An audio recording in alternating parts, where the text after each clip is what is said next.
Welcome back my students. 79वें video के साथ में हमने पिछले टॉपिक में उच्च श्वसन नी श्वसन या अंत श्वसन के बारे में वर्णन कर लिया था। अब आता है उच्च श्वसन या बाह्य श्वसन। ये क्या होता है, ध्यान देना। ये एक निष्क्रिय क्रिया होती है जिसमें 3 सेकंड का समय लगता है। निष्क्रिय क्रिया होती है, इसमें 3 सेकंड का समय लगता है। तो इसमें देखिएगा ध्यान से, इसमें क्या होता है, फेफड़ों से वायु या CO2 का वापस बाह्य वातावरण में बाहर निकलना उच्च श्वसन बाह्य श्वसन कहलाता है। तो देखो, फेफड़ों का वायु का, एक मिनट रुको, इसमें उच्च श्वसन, इसमें देखो पहले बात देखो, फेफड़ों से वायु या CO2 का बाहर निकलना, CO2 का बाहर निकलना उच्च श्वसन या बाह्य श्वसन कहलाता है। मतलब क्या है कि फेफड़ों से वायु का बाहर निकलना, फेफड़ों से वायु या CO2 का बाहर निकलना क्या कहलाता है, उच्च श्वसन कहलाता है। आगे देखो, इसे एक्सहेलेशन भी कहते हैं। इसे एक्सहेलेशन मतलब एक्सहेलेशन भी कहते हैं। इंग्लिश में क्या बोलते हैं इसको, एक्सहेलेशन भी कहते हैं। आगे देखिएगा, इसमें देखो, सामान्यतः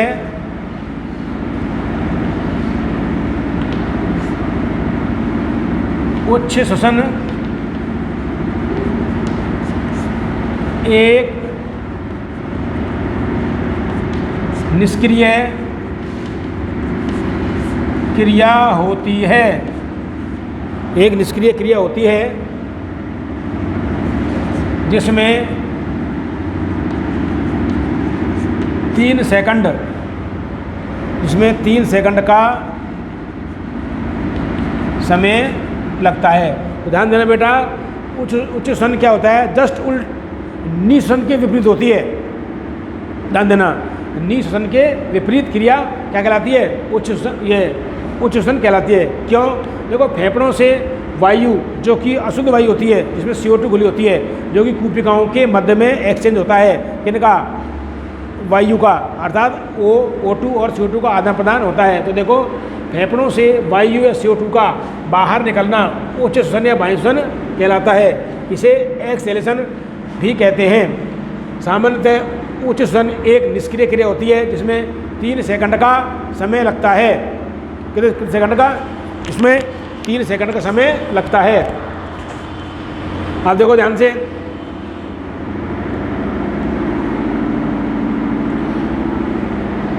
इस दौरान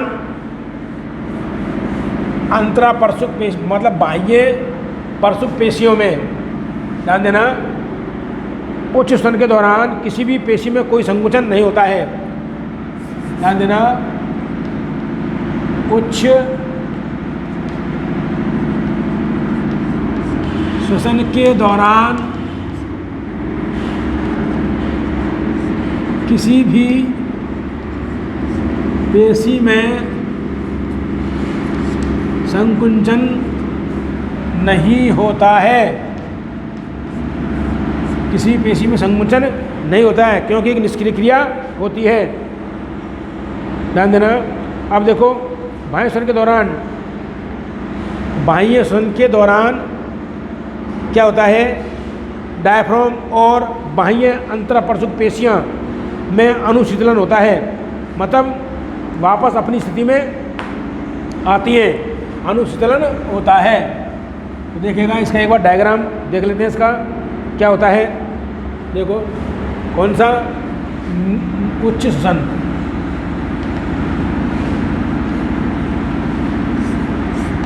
देखें इसका डायग्राम।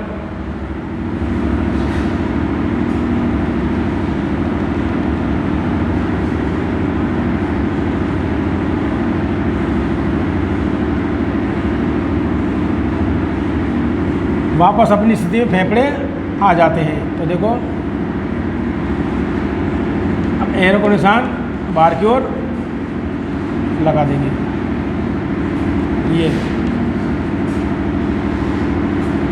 ये बाहर,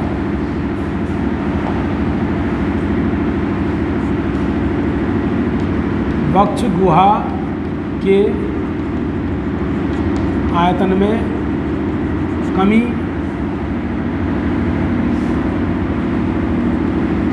पसलियों और उरोस्थिका, पसलियों और उरोस्थिका मूल स्थान पर लौटना,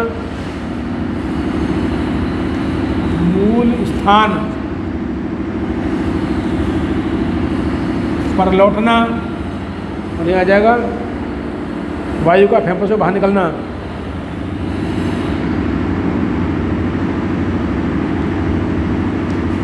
वायु का फेफड़ों से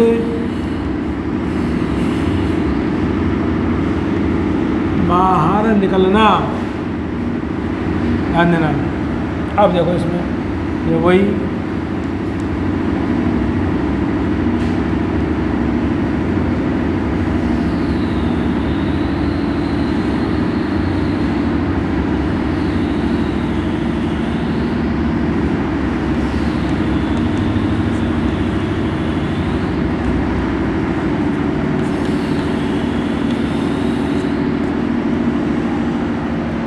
इसमें क्या होता है, ध्यान देना कि जैसे ही वायु फेफड़ों से बाहर निकलती है, ध्यान देना, वायु फेफड़ों से बाहर निकलती है तो वक्ष गुहा के आयतन में कमी आती है, वापस अपनी स्थिति में आ जाती है वक्ष गुहा, और पसलियों और उरोस्थी अपने मूल स्थान पर लौट आते हैं। इसी प्रकार डायफ्राम और बाह्य अंतरापरशुक पेशियाँ वापस अपनी स्थिति में आ जाती हैं।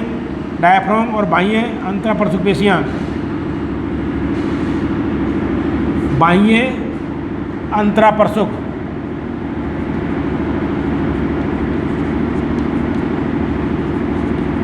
पेशियों में क्या हो जाता है, अनुशीतन होता है, मतलब शिथिल अवस्था में आ जाते हैं, वापस अपनी स्थिति में आ जाते हैं। तो देखिएगा इस दौरान होता क्या है,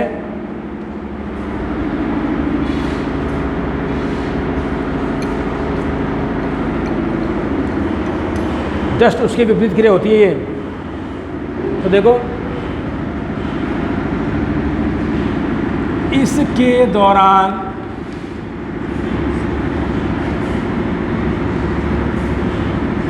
किसी भी पेशी में कोई संकुंचन नहीं होता है, किसी भी पेशी में कोई संकुंचन नहीं होता है। अगर को बाह्य श्वसन के दौरान, बाह्य श्वसन के दौरान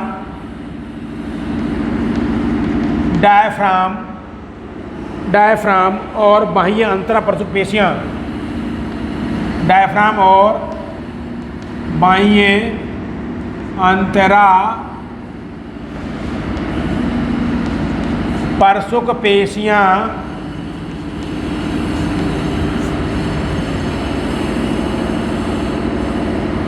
अंतुक पेशियाँ में अनुशीतलन होता है, में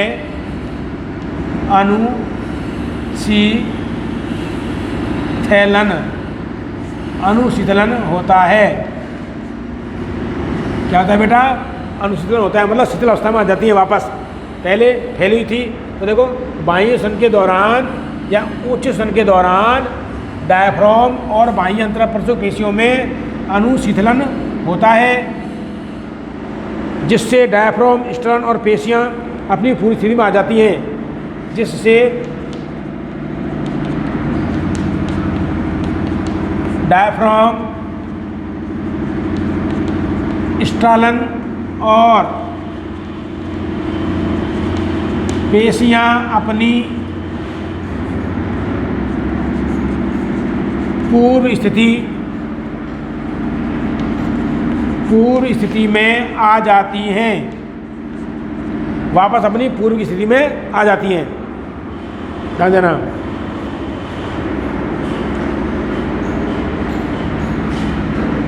इसके फलस्वरूप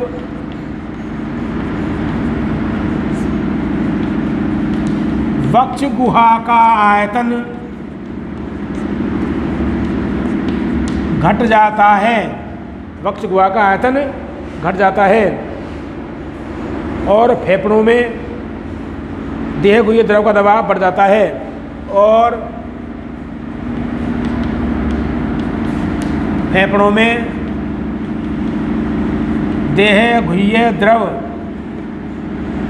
का दबाव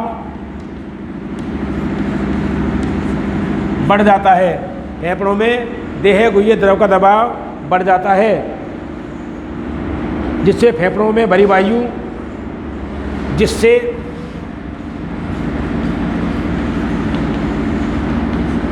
फेफड़ों में भरी वायु श्वसन मार्ग से होती हुई बाहर वातावरण में निकल जाती है।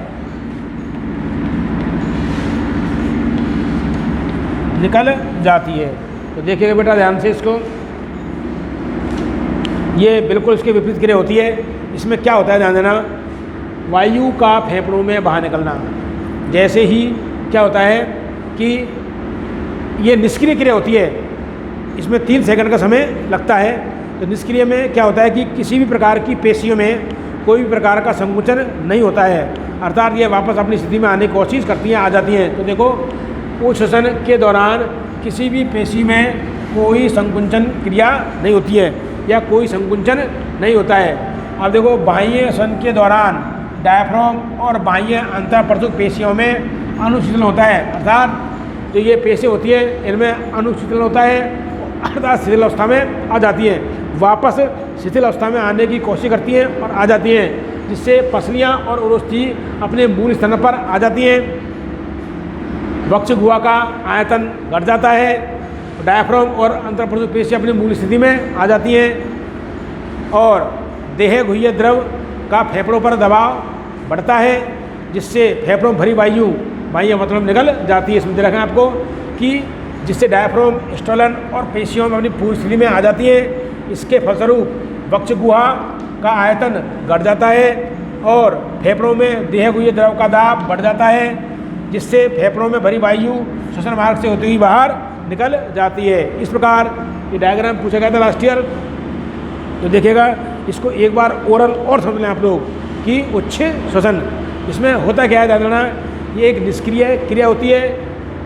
वायु का फेफड़ों में बाहर निकलना क्या कहलाता है, वायु का फेफड़ों से बाहर निकलना उच्च श्वसन कहलाता है, मतलब वायु श्वसन कहलाता है। इसमें क्या होता है ध्यान देना कि वापस जो एक्टिव क्रिया थी, सक्रिय क्रिया थी, कौन सी, अंतःश्वसन, वापस शिथिल अवस्था में आ जाती है। कहने का मतलब ध्यान देना, डायफ्राम और बाह्य अंतःप्रसूत पेशियाँ में अनुशीतलन होता है, जिससे ये अपनी मूल स्थिति में आ जाते हैं और इसी प्रकार पसलियों और एरोस्थी अपने वापस मूल स्थान पर आ जाते हैं। वक्ष गुहा का जो आयतन होता है उसमें कमी होती है, जिससे देहगुह्य द्रव पर दबाव बढ़ता है, देहगुह्य द्रव का दबाव फेफड़ों पर बढ़ता है और फेफड़ों में भरी वायु बाहर वातावरण में चली जाती है। इसमें एक क्रिया है ध्यान रखना, यदि खांसते, छींकते या व्यायाम के दौरान जो ये उच्च श्वसन होता है वो क्या हो जाता है, सक्रिय हो जाता है। जैसे आप दौड़ लगाओगे तो तेज़ी से क्या होगा, सक्रिय अवस्था में आ जाती है क्रिया। कंडीशन है खांसते, छींकते, दौड़ लगाते, व्यायाम करते वक्त क्या हो जाता है, ये उच्च श्वसन सक्रिय क्रिया हो जाती है। इसके बारे में थोड़ा और चर्चा करते हैं, देखिए ध्यान से।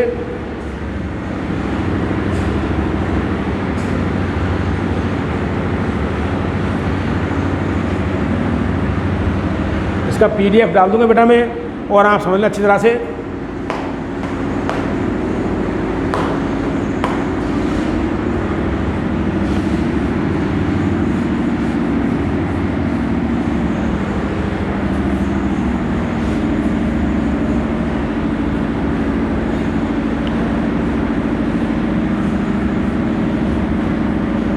देखिए, तो ये क्रिया हो गई इसकी।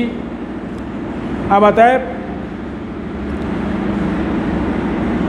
छींकते समय, छींक, खांसी या व्यायाम या शारीरिक श्रम के समय वायु श्वसन की क्रिया सक्रिय हो जाती है। देखो ध्यान से, कंडीशन क्या है नोट में, ध्यान देना। छींक, खांसी,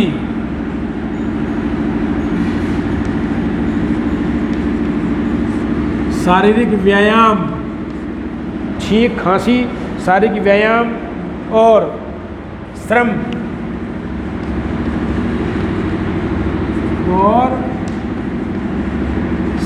के समय, उच्च श्वसन या वायु श्वसन के समय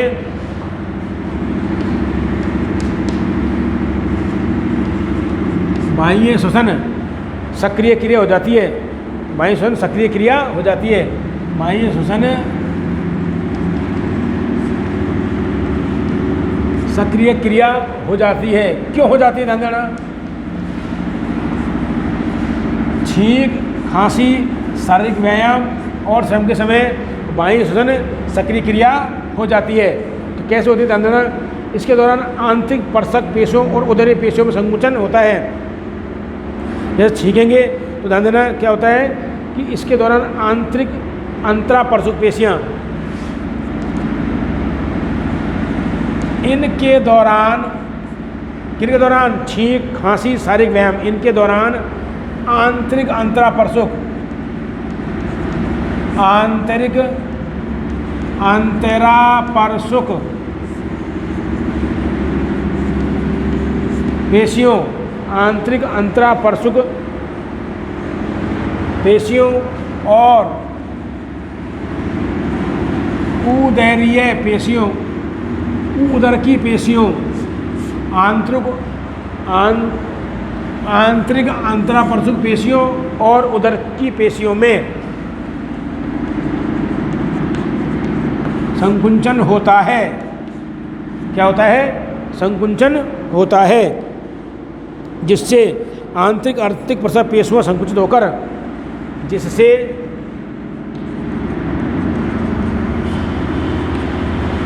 आंतरिक अंतरापर्शक पेशियां संकुचित होकर, आंतरिक अंतरापर्शक पेशियां क्या हो जाती हैं? संकुचित होकर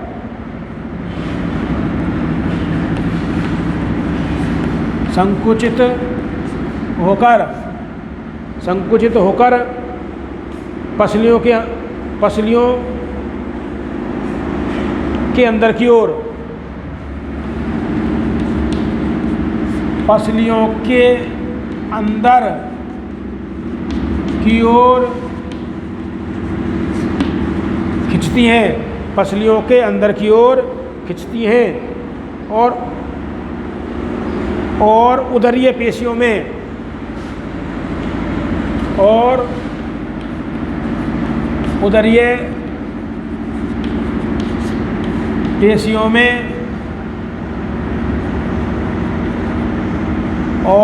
उदरीय पेशियों में संकुचन से उदरीय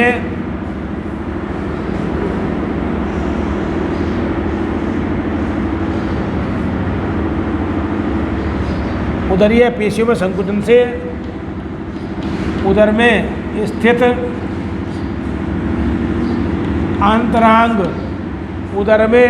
अंतरांग डायफ्राम को ऊपर की ओर ढकेलते हैं। डायफ्राम को ऊपर की ओर ढकेलते हैं, ऊपर की ओर ढकेलते हैं, जिससे वक्षीय गुहा का आयतन तेजी से बढ़ जाता है, जिससे वक्षीय गुहा का आयतन, वक्षीय गुहा का आयतन तेजी से बढ़ जाता है और फेफड़ों में भरी वायु तेजी से बाहर निकल जाती है, और फेफड़ों में भरी वायु तेजी से बाहर निकल जाती है, और फेफड़ों में भरी वायु तेजी से बाहर निकल जाती है। तो ध्यान देना बेटा, ये क्रियाविधि आज पढ़ी हमने, कौन सी? श्वसन की, मानव में श्वसन की क्रियाविधि। ये लास्ट ईयर पूछ लेगा था प्रश्न पूरा, फिर भी हमें आना चाहिए। तो देखिएगा, हमने पढ़ा अंत्य श्वसन मतलब निःश्वसन और उच्च श्वसन, इन्हें बोलते हैं संवातन या श्वास लेना, मतलब एक बार श्वास लेना और बाहर निकालने से, ऐसे ये गलत संवातन, श्वास लेना। तो इसमें मात्र 5 सेकंड समय लगता है दोनों में। सक्रिय क्रिया होती है पहली, निःश्वसन 2 सेकंड समय लगता है, और उच्च श्वसन 3 सेकंड का समय लगता है। लेकिन कभी कभी क्या होता है, खांसने, छींकने, शारीरिक व्यायाम, खांसने, छींकने, शारीरिक व्यायाम और शारीरिक श्रम के दौरान जो वायु श्वसन होता है वो सक्रिय हो जाता है। क्यों हो जाता है? क्योंकि वायु श्वसन के दौरान आंतरिक अंतरापरशुक पेशियों और उदरीय पेशियों में संकुचन होता है। जैसे छींकेंगे तो खींचेगा, ये संकुचन होता है, जिससे आंतरिक अंतरापरशुक पेशियाँ संकुचित होकर पसलियों को ऊपर की ओर खींचती है। छींक के दौरान ऊपर पसलियों के अंदर की ओर खींचती है, जैसे पसलियों के अंदर की ओर खींचती हैं, और उदरीय पेशियों में संकुचन से उदर में स्थित अंतरांग, ध्यान देना,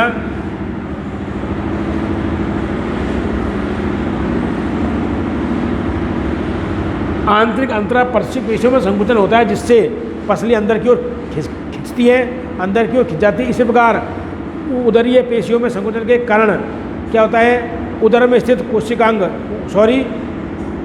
उदर में स्थित आंतरांग क्या होता है, डायफ्राम को ऊपर की ओर धकेलते हैं, डायफ्राम को ऊपर की ओर धकेलते हैं, जिससे वक्षीय गुहा का आयतन तेजी से बढ़ जाता है और फेफड़ों में भरी वायु तेजी से बाहर निकल जाती है। तो इस प्रकार ये श्वसन की क्रियाविधि जो आपके है वो पूर्ण होती है। अब आगे आपके है श्वसन संबंधी आयतन। श्वसन संबंधी आयतन, ध्यान देना बेटा, हो सकता है मैंने आपको फास्ट पढ़ाया है क्योंकि आप 2-3 वीडियो ख़राब हो गई, इसलिए थोड़ा मेरा फ़ोन मेमोरी फुल हो गई, इसलिए दूसरा फ़ोन लगाया गुरुजी का, तो क्षमा चाहता हूँ, समझने की कोशिश करना। मैं PDF डाल दूँगा, ऐसी कोई बात नहीं है। थोड़ा तबीयत भी लूज हो रहा है, तो फिर भी आप आओगे, पढ़ोगे, दोबारा समझा देंगे आपको, ऐसी बात नहीं है। इस चीज़ को इसमें एक बार देख लें, श्वसन संबंधी आयतन।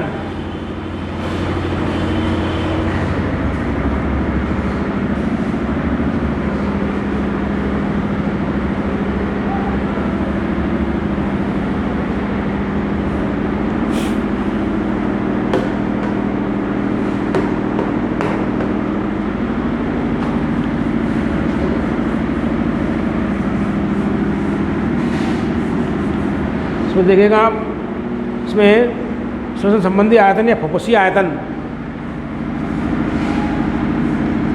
श्वसन संबंधी आयतन से बोलते हैं फुफ्फुसीय आयतन। ध्यान देना, श्वसन संबंधी आयतन या फुफ्फुसीय आयतन,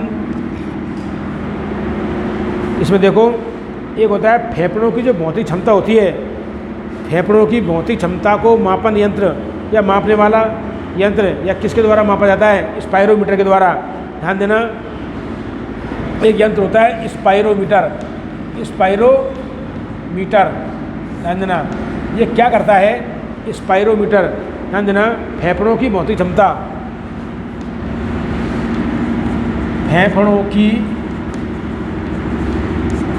भौतिक क्षमता को मापा जाता है।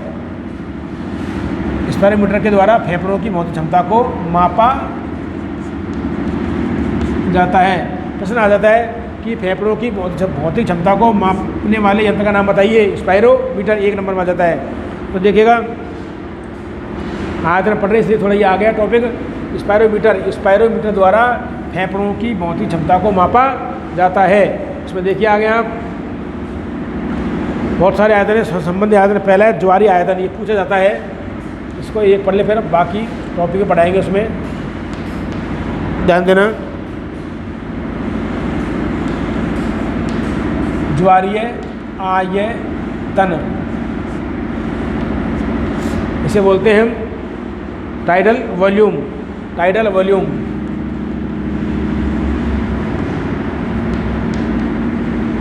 Tidal volume.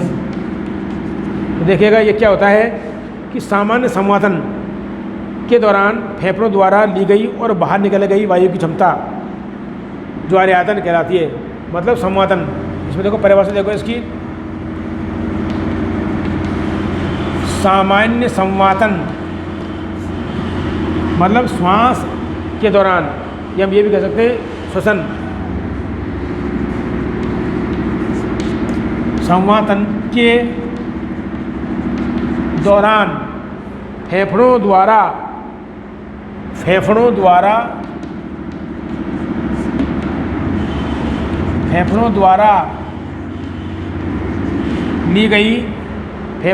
ली गई और बाहर निकाली गई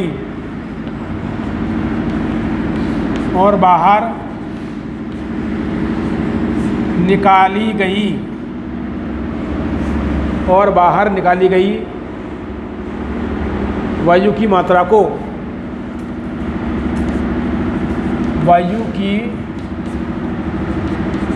को ज्वारीय आयतन कहते हैं। ज्वारीय आयतन